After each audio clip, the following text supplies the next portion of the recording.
Okay, so people had some feedback building a bridge over here. I came up this morning with the chainsaw contemplating that and see how much the water is flowing now. I realized I could probably just drive on the ice. So last possible day that this is probably workable. So we've actually changed some things around and we've got all the timber right next to this spot that requires no trees felling. And then we've actually found a new spot down here where no trees need felling.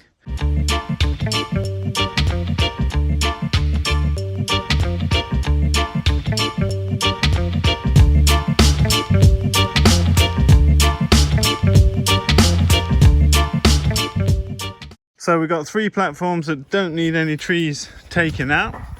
I'm in the stream and I'm actually now taking timber back down. So I was actually going to build the bridge where the second stack was.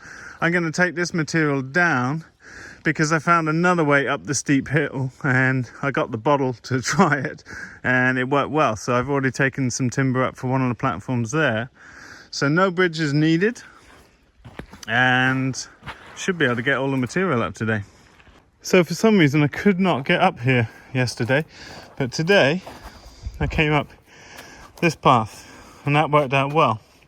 So I've actually done a lot of preparation now. I've brought up all of the decking and subframes and the hardware for all 3 of the small teepees. Second one here, third one's a bit further up the track. And we've changed the position so that no trees are being cut for these. And I've got the yurt subframes as far as I can. There's one there and one there. And there's all the decking to bring up. But because it's so wide and the paths have trees on the side, I've decided I'll empty a trailer that's full of trash right now and pull it up. And we can't get it right up to where the yurt platforms will be. But that's okay. It's been a real bonus just getting these up here. And with the ground thawing out now, it really was the last time to do it. To get up on the ice with the tractor, that's all starting to really flow. You can just see on the other side there now. And I've managed to do it without making a mess of the track, which is nice. So, now the job is to mark out the positions for all the feet. And what I'll do is just smash through any ice on the top and put the feet in the position without screwing them down fully, just so I don't need so many marking pegs. And then I think I'll come back ready. I still need to buy the legs. The timber stores are out of the 90 by 90 that we'll be using for the feet. This is the location of this yurt looking out onto Nutfield. But I think I should be able to get all the spots marked out so that next day I have free, I can come up here and start putting them together. Next days are pretty busy for me. I've been doing every 2 weeks now online, day-long online course for farmers in Ireland, and tomorrow is our no dig market garden day. So it's a big day, so over 100 people joining for the training. So I've got a lot of prep to do, and that's going to take it up to the weekend. And then at the weekend I'm going down to Cleta to get photo shots ready for renting out that property certainly for the first half of the summer. And so it's busy time, so I won't be able to pick this up again probably till next week, but I'll be hopefully in a good position to just start really building on the frames. Big job now coming up is to take down the other yurt platforms, which is going to be a bit of a job. We've got to store the yurt somewhere temporarily while we do that. And taking it down is probably going to be more work than building up a new one, but we'll see how that goes. I could really use a helpy handy carpenter at this time, but we'll see. If anyone's free nearby and wants to get stuck into some manual carpentry, then hit me up and I'll let you know if we've got some days that will work out. So that's what it looks like. Marked out, we've got straight line down the middle, octagon around the sides, and just cross-check the measurements against each other. As I said in previous videos, I've got a bit of wiggle room. This one is very tied up against the trees there, but that's okay. I can't move it to the right without a beam hitting that tree. Now I could obviously take trees out, but I don't want to if I don't have to. and that seems like it'll work. Always got the option to take trees out after if I want to. Don't really want to have to do that. I like the idea of the platform's a bit bigger than a tent, which is 6 meter diameter. Platforms are 7 meters. But I like the idea of having butting up against the trees somewhat. Perfect. So these are just temporarily in. I've just made a little hole through the ice with a bar and put these down, but that will secure their markings so I can take the pegs off to the next spot. Very nice. They're actually surprisingly big decks. I'm thinking of the other ones where we're doing 9 and nearly 12 meters. They're going to be huge, but 7 is quite big anyway. What a difference a couple of days makes, you know. This ground is really getting softer. The snow's just disappearing. It's going to get really wet and muddy. I'm really thankful I got most of the heavy lifting up here just in the nick of time, because it's going to become a mud bath up here pretty soon. But still, it dries out fairly well because this is just rock underneath. It's got 10-15 centimeters of topsoil. I managed to get one of these pegs in over for the yurt that I marked out already. But maybe I have to cut some of them short if I'm hitting rock. And we'll see. We'll see how we go. It'll be next week till I get deep into that process. Okay, second one marked. Posts in place. Bit of a fall on this one. And pretty wet at the moment over there. But I managed to get the holes in. So next step on this process is going to be coming back here and using a bar just to make those holes a bit deeper. And then I'll screw down the fittings into the ground. The ground seems like it's only about 10 centimeters of frozen ground on the top, so I'm not so worried about that now. And once I've got all the fittings in place, I'll come along with the laser level, set it up over here, and then I'll take measurements on each station to work out how long to cut the different legs.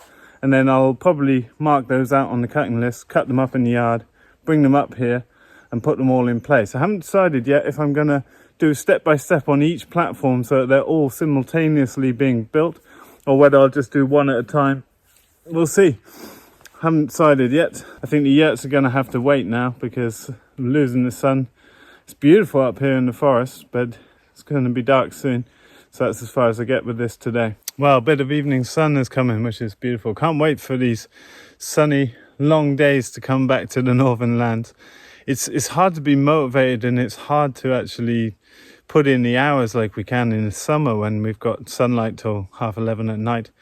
It's interesting, we just had blood tests, and Johanna and I, and it turns out I've got too much vitamin D. Don't know where that's coming from. But Johanna was brought up in Peru and in the Congo and really suffers a lot from not having enough vitamin D. So she's been supplementing quite intensely every winter. But it's funny, I haven't naturally felt like doing it, and it's interesting that I'm above where I should be with that. No other health complaints. That's good to know. Yeah, things are going to get busy now. We've got about 4 weeks till the team come, and then things really ramp up. I've got a huge amount of building to do with these platforms. It's a bit of an overwhelming task that's held up by broken up days doing a lot of other admin stuff and trying to get this book ready for you.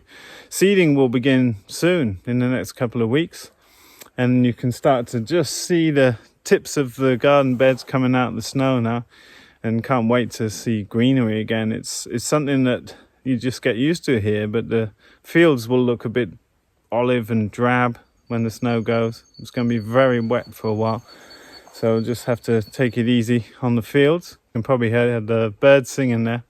It's really nice as life comes back. Can't wait for the trees to start putting in leaf. It'll be the birch trees first here. Still waiting for our kitchen unit to arrive, and we'll have to set all that up with water, sewage, etc. But that's going to really make the farm yard centre very different this year, with the big teepees and sort of lounge seating area, as well as a new kitchen with a pop-up window, so the chef is really highlighted and central to the farm. We wanted to have a chef again because obviously we do trainings here, and so we have a chef always for the trainings. But because of the camping, hopefully we can get this running in the spring. We want to be able to create food connections with the farm for people. So rather than just renting out tents for people to stay to come and see the local area. We specifically want people to come and have food experiences, see how food is created, get their hands dirty, maybe if they want to, and then eat the food from the farm. And we produce a whole human diet here, so it's really something special, and Johanna's really excited to work on some themes and concepts for that, which I think will be a really remarkable thing. It's also the time that we're going to work on the Ridgedale cookbook. It's an idea that's been brewing for several years, but Keyline, who is our original chef on the first year at the farm, as well as the person that we've hired back to cater for our trainings over the years, is the person for the job. And so we're really excited to employ her as a chef and see if we can get a Ridgedale recipe put together.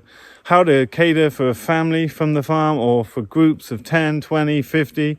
How to do preserves, butchering, all that kind of stuff. We haven't fully outlined the details of the book, but it's going to be pretty epic. I'm really excited to be producing loads of books. It's really fun, and the Ridgedale Builds book is going really well. We've got about 50-60% of the projects done, and so it's a busy few weeks to really try and ramp that up and get it wrapped up before the season. So it's going to be next week till I'm back out on the land, but I'm hoping to get these platforms really going again, and it might be that I call in some help to just get that moving, because once seeding starts, it's just going to get too hectic here with me on the land alone. So we'll see how that goes. Now, in a simple twist of fate, it turns out we have a position open for an apprentice farm manager for the focus on layers and the big animals, working as part of our team from the beginning of April till the end of October. Now, this is not a paid role. Technically, it's a paid role, but in food, accommodation and education, and we pay your insurance and taxes, etc. But it won't leave you money in the bank. It's an apprentice role where you're learning the ropes and getting it to grips with understanding how these things work. Every year we have some employed roles and some apprentice roles to support the employed people, to give you an experience of what it takes to run these enterprises in the context of this incredible learning hub and all the amazing things and people that come through and go on here. So if you think you've got what it takes, we're taking applications until the 28th of Feb only. Please, only European people. You need to be able to travel here safely, and so you'll need to have COVID tests 2 days before arriving here. It's a bit of logistics, so sorry for folks that are further afield. It's just too much complication with all this COVID stuff. But if you think you've got what it takes, you can fill in the application form on ridgedalepermaculture.com. Make a little video, introduce yourself, and we'll be getting back to people on the 1st of March and hope to find someone awesome to join the rest of the team. All right, that's it for today, folks. Got a lot of things to do on the computer. Maybe I'll do a 12-hour workday special sometime this summer. You can follow me all day long, see what happens in my life.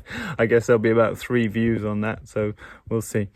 But anyway, you can find out a whole bunch more in the links below, as always. Click subscribe if you don't follow our channel already. Share the video with your friends, etc. We'll see you in a video soon. Bye for now.